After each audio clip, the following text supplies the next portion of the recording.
YouTube, starting us up on Rumble. Good afternoon, hello, welcome to I'm okay, you're okay. AK IOYO. What's the show about? It's about differences of opinion, but still being okay. Yeah, and opinions varying from things like from food that we've covered in the past to various different historical things to vacations. Who knows? Vacations, Anything. yeah, anything. So, Yeah. current events, all that jazz. Going to be covering quite a smorgasbord of things this upcoming show here. Today is Sun's Day, aka Sunday, February 1st, the first Sunday of the month, and the first day of the month, the second month of the year. That's it. Yeah.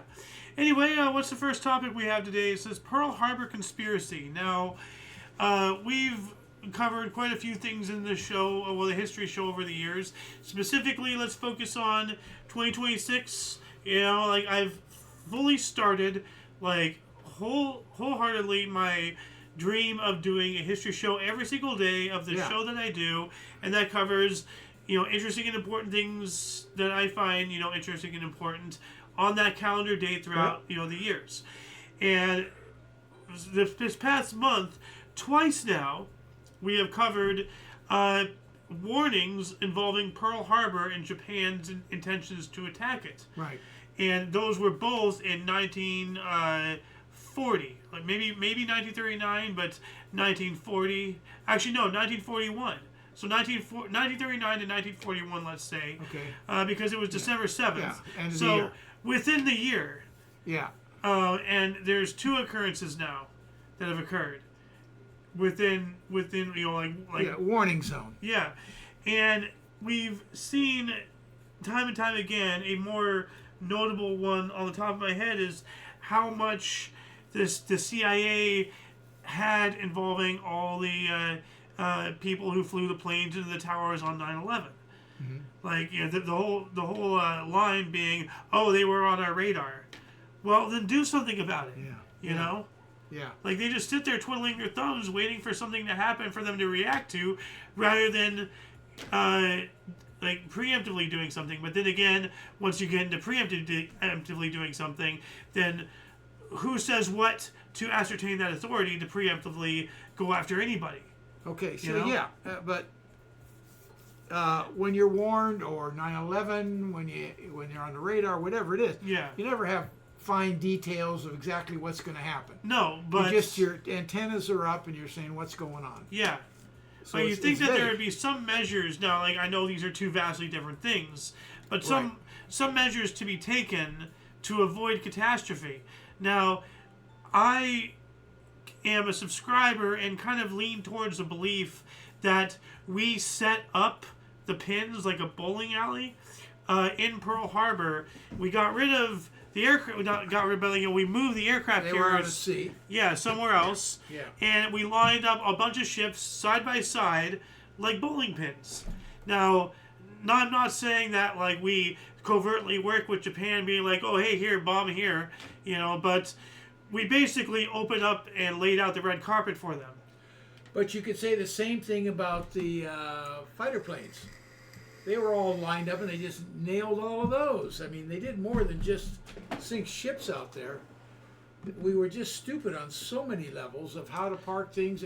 And, you know, that's what war is all about. You learn stuff and you hopefully never do it again. Don't line stuff up in a straight line and let them come in and smack you. Well, they actually, now, as far as planes, like, they probably do something differently, but, like, I can see why they line the planes up, because that's just, you know, as you said, we didn't know those tactics. The Air Force wasn't even a thing yet. Like, it was a section of the Army. Yeah. Before it became the Air Force proper. And before the Navy had aircraft, I believe. Well, you know, they had aircraft carriers. Well, they had aircraft carriers. No, they did have Navy aircraft, of course. Yeah. Well, maybe it was a combination of Army-Navy I don't think it was a, what are we calling it here? A conspiracy? A conspiracy. I think we were just, as a country, stupid, didn't listen to what was going on, and we really shut Japan off by cutting off their oil. So we should have been far better prepared for something crazy to happen, because they couldn't stand for that. they made the mistake of just not pricking us in some way and making us back off a little bit. They hit us hard and fast, and we had to go to war over it. Now, this is going to They take... didn't think we'd go to war over it. Yeah. Well, they didn't... Now, this is going to take some research, and I'm not going to do this live on the show, but I am under the understanding that the ships were maneuvered in the way... Because, like, the way they were parked when Pearl Harbor got hit was not the standard that they parked. I was under, like, the education that they were maneuvered in that way, like, in preparation of a potential Japanese attack. So they made it easier? Well, no. Like they to get out or something. Well, I don't know. Like, I don't know exactly, but like, and as I said, it's going to take some research and looking into. But I remember, like, from many years ago when I was first learning about it, that because of the aggressiveness of Japan, I mean, what they were showing for the past 10, 15 years or so, island after island after island, it would not be unheard of for them to do something at us, especially something like Hawaii, which is so far away, right? Which is still it's still closer to us than it is to them until you hit midway. That's why it's called midway. Right. It is midway between the United States and Japan. Right. But if anything was going to get hit, it would be, probably Pearl Harbor, probably the Philippines, which the Philippines did eventually get hit and everything. But they positioned it in a way like it was a defensive thing, or maybe, as you said, to make it easier for them to slip out. But they were moored differently, and then after it started becoming apparent that Japan was getting pissed off, they maneuvered the ships that way special. So that's why I say they set it up like pins in a bowling alley, because the way they were set up was, to my knowledge, was not the standard way, and that was done special in preparation in case of a Japanese thing. And lo and behold, it just made it like fish in a barrel. You don't want major ships next to each other. You want them massively separate to force the bombers to pick a target and have a higher chance of survival for something. So, but that's just I'm not saying that's exactly what happened. I'm saying that there's because see, like, when it comes to conspiracies, I subscribe and I believe a lot of them. Like, for example, the whole moon landing. Okay, do I believe that we landed on the moon? Yes. At the same time, I believe in some conspiracies that also contradict that, either slightly or outright. But I do, out of any possibility, did we land on the moon? Yes. Now, did we do it before 1970? I don't know. I doubt it. But at the same time, with information I've been made privy to more recently, since I developed that stance on the theory, which changes my stance substantially, is that we had the funding secured to beat the Russians into space. But we allowed them to do that to create a scare to our public to allow more funding for the military-industrial complex, scaring the public into surrendering their money, like, for security. Because, the Russians beat us to space. What are they spying on us? We need more money. Okay, yeah, here, shut up and take my money. Like, it was a scare tactic. We had it in the bag. Okay. But we just completely... Well, no. Like, this is the same topic when it comes to conspiracies. Like, there's so many variables, so many possibilities. And there's also the possibility that we did land on the moon in 1969, but because of all this, the radiation in space, from the sun and all that stuff, could have wiped the tapes. So then they had to remake the whole thing, and that's why it looks fake, because it is fake. There's so many different things. So, but that's why, going back full circle here to me saying, pins in an alley with the battleships, that's just the highest case scenario. And we knew Japan, their capabilities. And even in cornered mouse fights, if we were strangling them, we knew that they would either back down, which they would not back down, they're or they would do something radical like attack us. Well, they did something radical. Okay, yeah. When it comes to conspiracy theories, I'm really, really skeptical of all of them. You should be. And Absolutely. I try to take everything, news or history, With a grain of salt. that we learn, as factual, but always ready to question. In other words, I understand that news to us is going to be slanted in a certain way, as is different countries are going to slant news in a different way. So I always try to keep that in perspective, but I always try to take what's in front of me at face value and say, okay, that works. And then, but a conspiracy has to really disprove something to me. So I'm not a really conspiracy guy unless something's really shown to me. Well, see, and that's the thing. Like, now, having officials and people of authority in certain positions, who've earned it or been appointed one way or the other, that's all fine and dandy. But especially when it comes to things like this, like, it'll damn the credibility of a person or an organization or something. So you will never get every piece of the puzzle straight up handed to you. Like, oh, here, this is exactly what happened. Here's the documents. Here's this. Here's that. In a nice silver platter. Quite often, you have to manifest puzzle pieces entirely out of the ether and finish the puzzle, yourself, without relying on external sources like documents. Even a FOIA, Freedom of Information Act request and everything, even if they give you something, they can still redact something, and they can also just make something completely up. Well, as far as you will never know the truth. You have to sometimes make it up. you have to fill in the gaps. Absolutely, nothing is laid out 100%.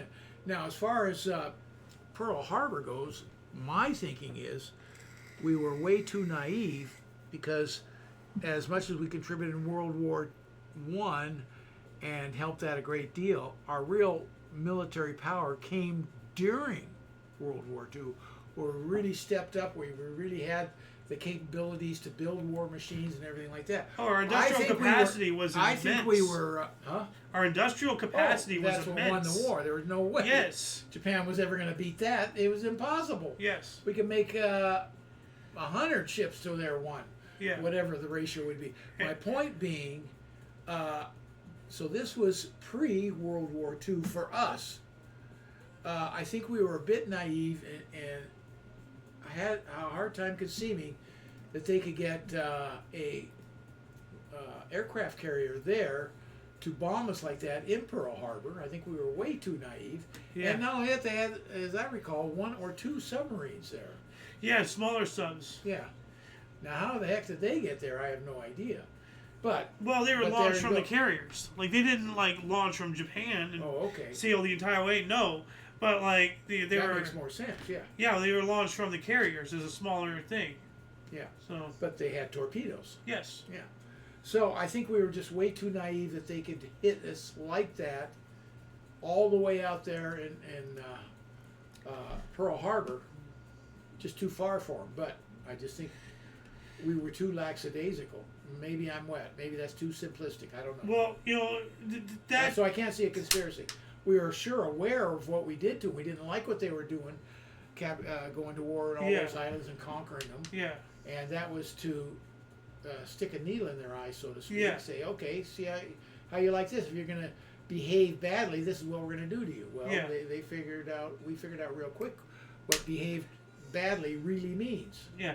And they kept hitting us until Midway. I Yep. mean, we kept losing battles. Yeah. They just kept hammering us.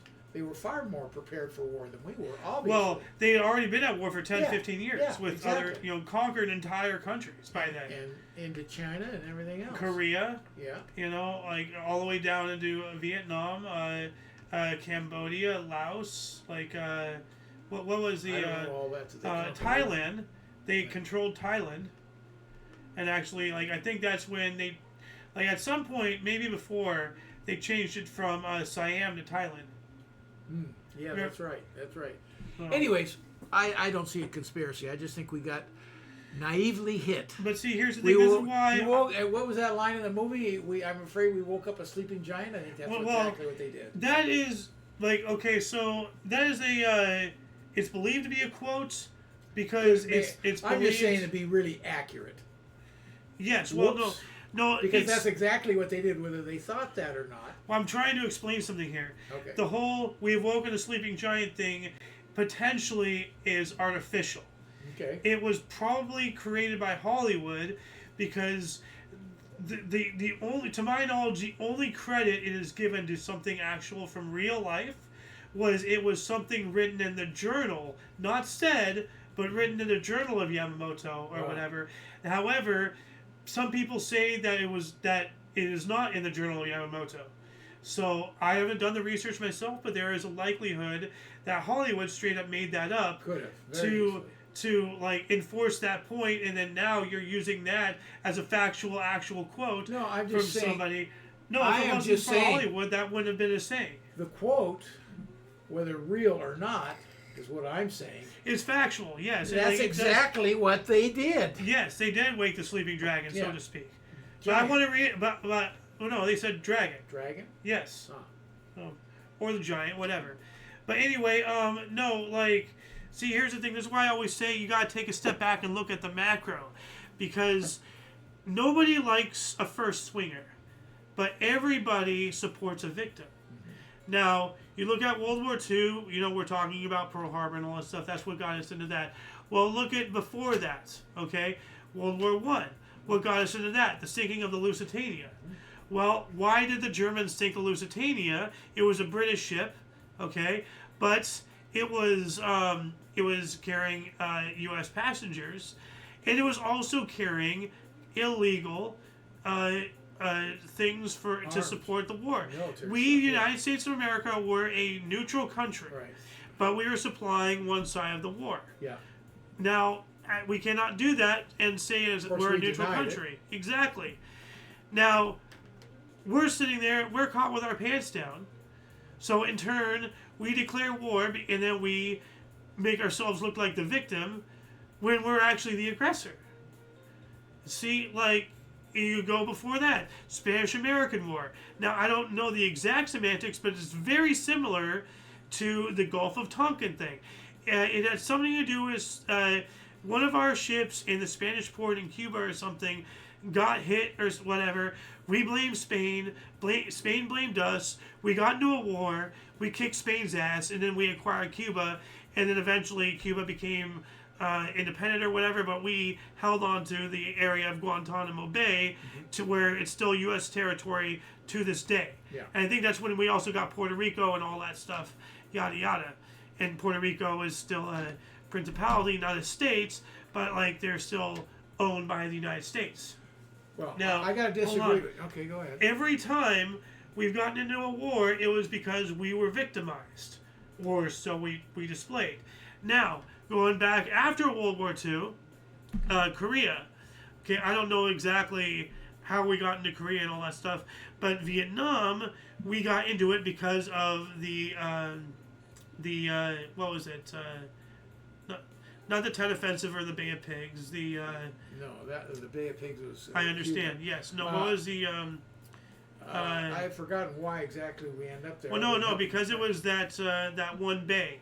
One of our U.S. destroyers or something got hit, or so we said. And what was it? Hold on a second. I don't know the actual trigger. I just thought we were there to support France. And, well, and then we ended up taking it over. France took off. France was pulling out, and we moved in, I guess. Why the U.S. got into Vietnam? We're way off topic. Well, no. We're talking about various conspiracies. No, we're still on the topic of Pearl Harbor, but I'm saying that we set it up as pins, not straight up like being like, oh hey, come and bomb this, but no, like we set it up to make it a really nice juicy target so we can be the victims to allow us to get into a war and really go in and do what we want with the support of the people. Otherwise, without the people's support, as I always say, the people are the power.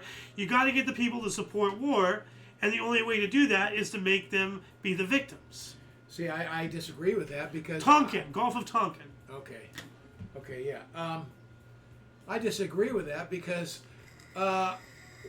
conceptually, we just couldn't imagine them getting an aircraft carrier that far across the Pacific to That's not the attack point. It's a big point. No. What I'm saying is, it's been time and time again. I think they lined them up like that because we were too damn naive. Probably. I'm not saying what I'm saying is. I didn't think it was for giving them a big juicy target. But what I'm saying is I'm not saying what I'm saying is 100% what happened. No, I got that. I'm saying that's the highest likely possibility, in my opinion. Always a possibility. Because of the track record.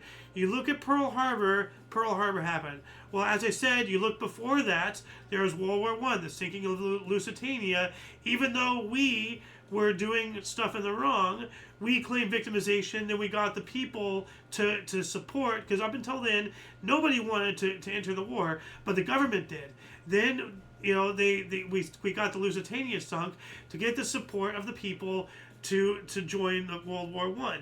We did the same thing, as I said, in the Spanish-American War, that got us involved with that, very much like with the Gulf of Tonkin that we did later on.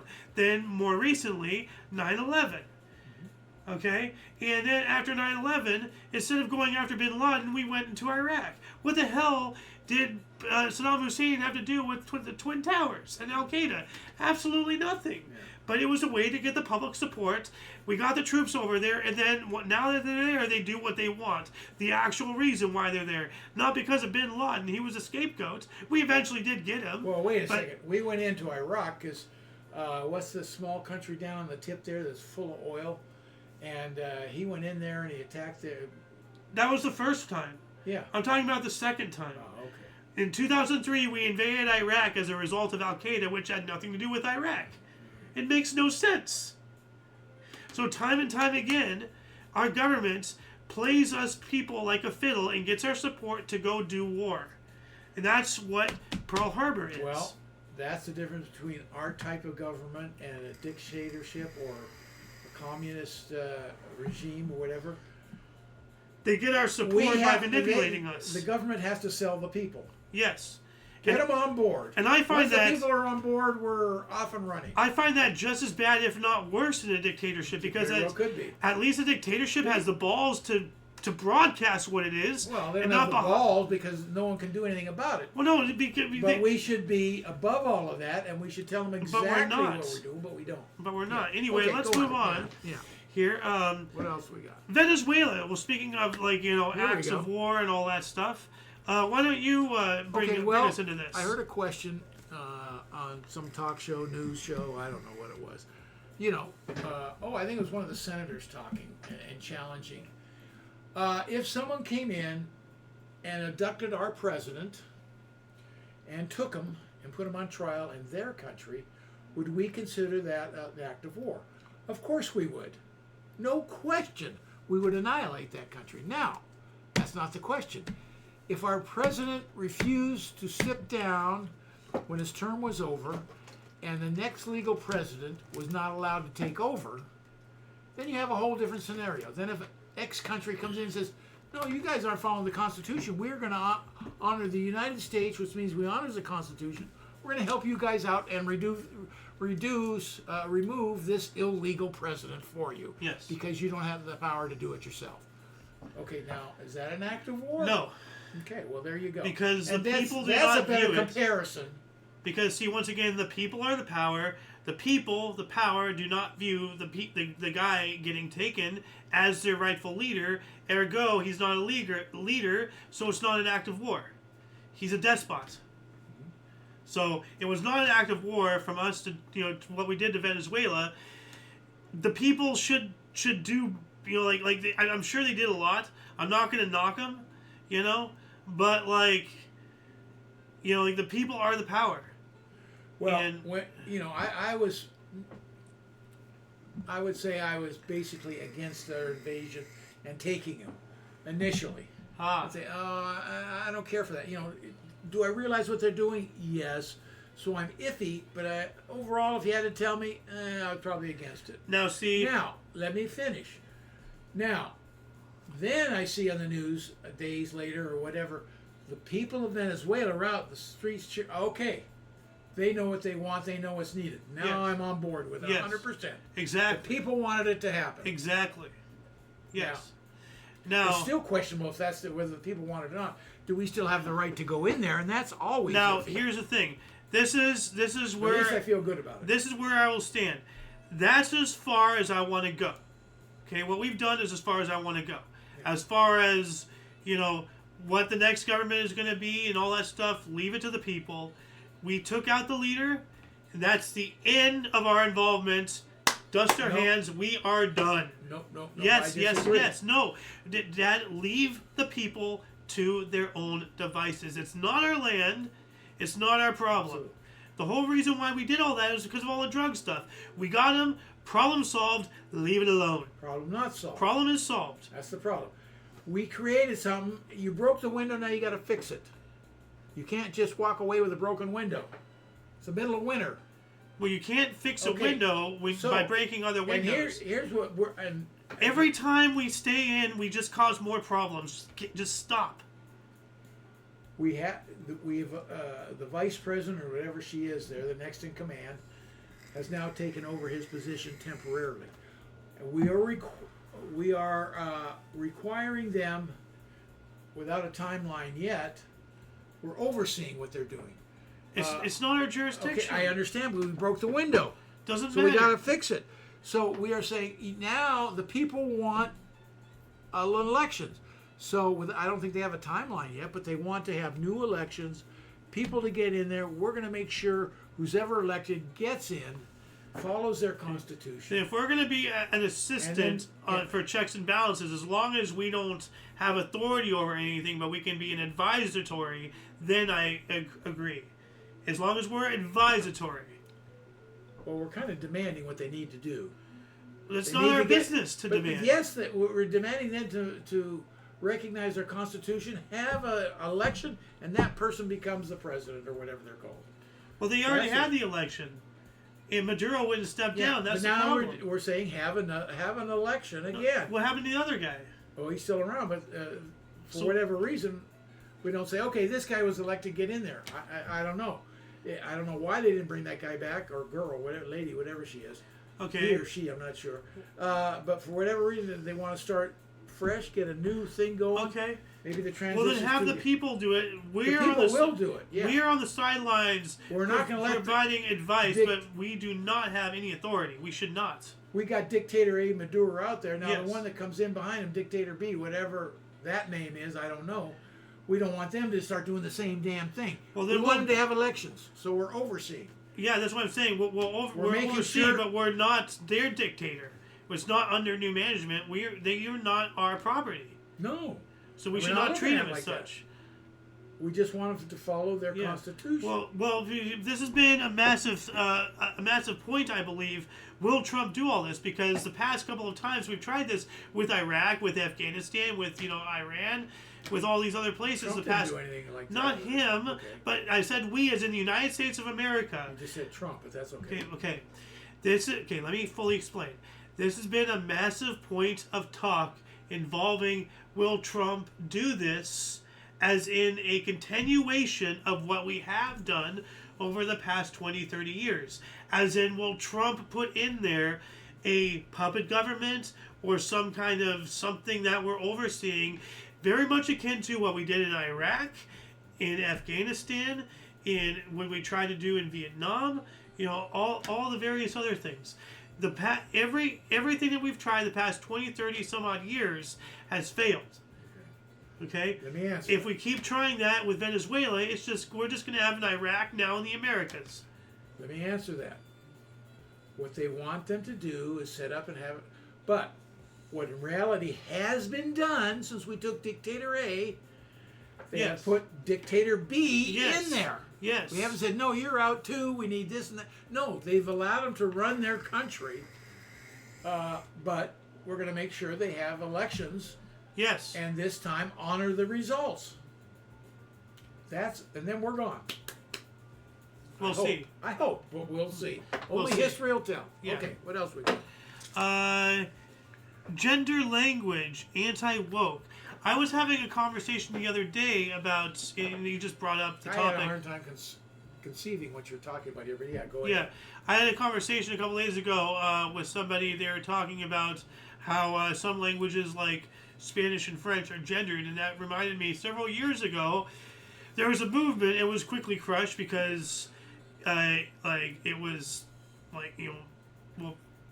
prejudice and all that stuff against Hispanics and whatnot. But all this, it's another example of all this woke stuff not having a leg to stand on, because when you bring all the woke mentalities together, one's going to start attacking the other inevitably. And so you have this whole movement to get rid of all this gender conformity, get rid of all the males, the females, the man, woman, all get rid of this, turn everything into ubiquitous liquids, turn everybody into gray blobs, make the whole world boring, all that stuff, yada yada. Well, in doing so, you have to get rid of gendered language. And as I said, Spanish, Espanol, a lot of Mexicans and other Hispanics speak either Spanish or some kind of offshoot dialect or something. But everything has a gender. But yes. but so trying to get rid of all this gender stuff now starts attacking that language, and you're attacking brown people now, and now you're being racist. So then the anti-racist people start going after all the language people and all that stuff. So gender language, is it anti-woke? Well, yes, you cannot be woke and have gender language. These are incompatible. Okay, you're right. Because I think if we looked at the Hispanic or French language, because they do gender also. It makes you wonder how many other gender languages are there too. I don't know. But here's the point. Where you get into powerful things, military, I'm sure it's male. Yeah. And if you get into the softer things, I don't know, babies, maybe that's plus the comfortable. Female, whatever. So now you're segregating power and softness or whatever you want to do. So now you're really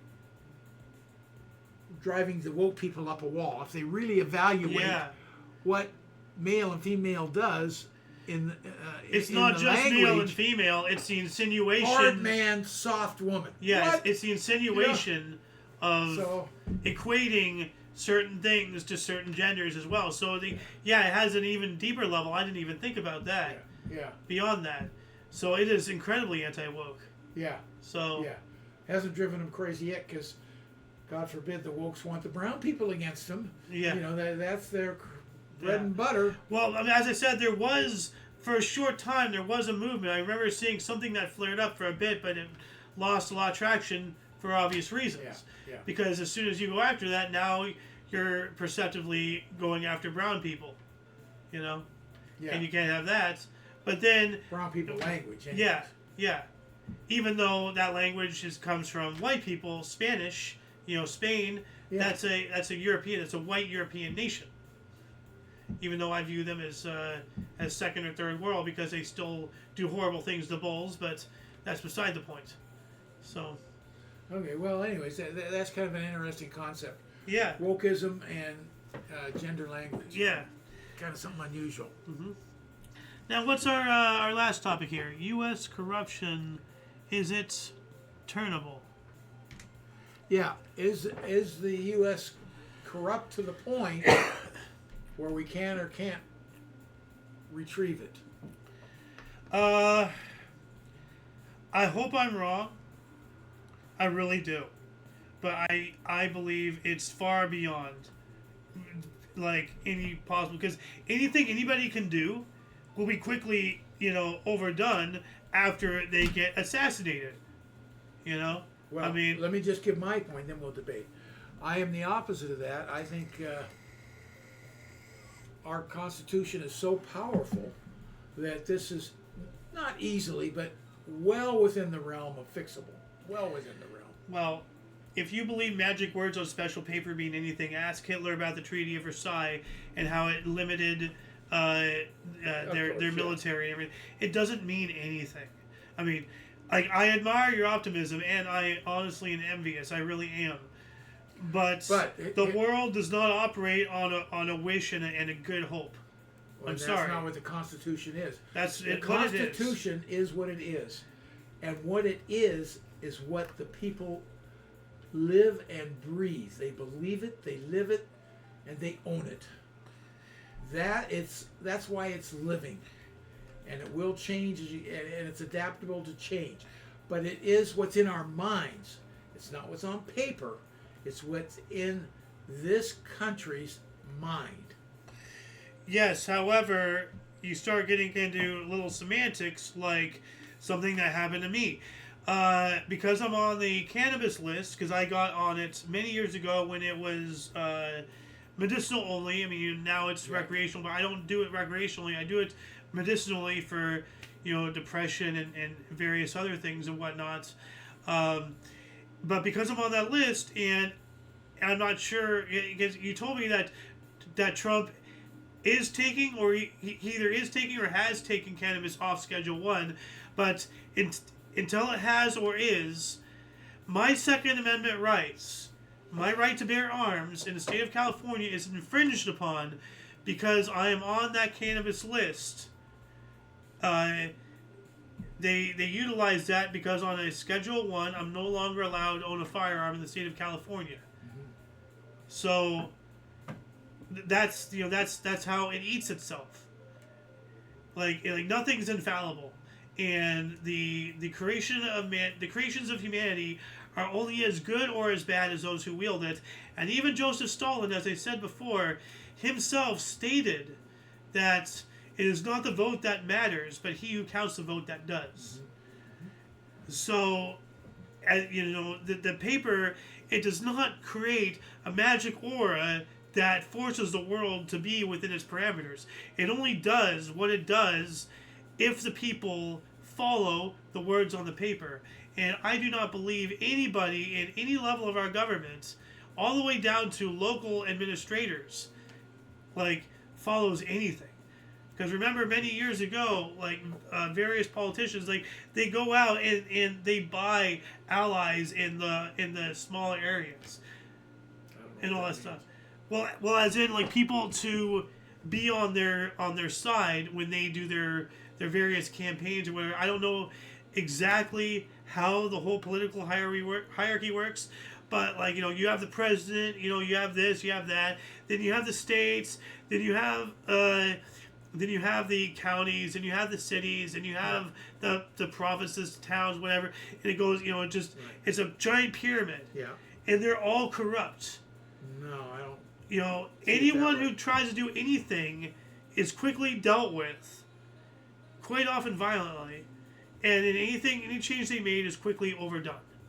Well, let me just say the entire thing is just so corrupt down to its core, and a lot of people would argue that it was created to be this way. You can't fix what's designed to be broken.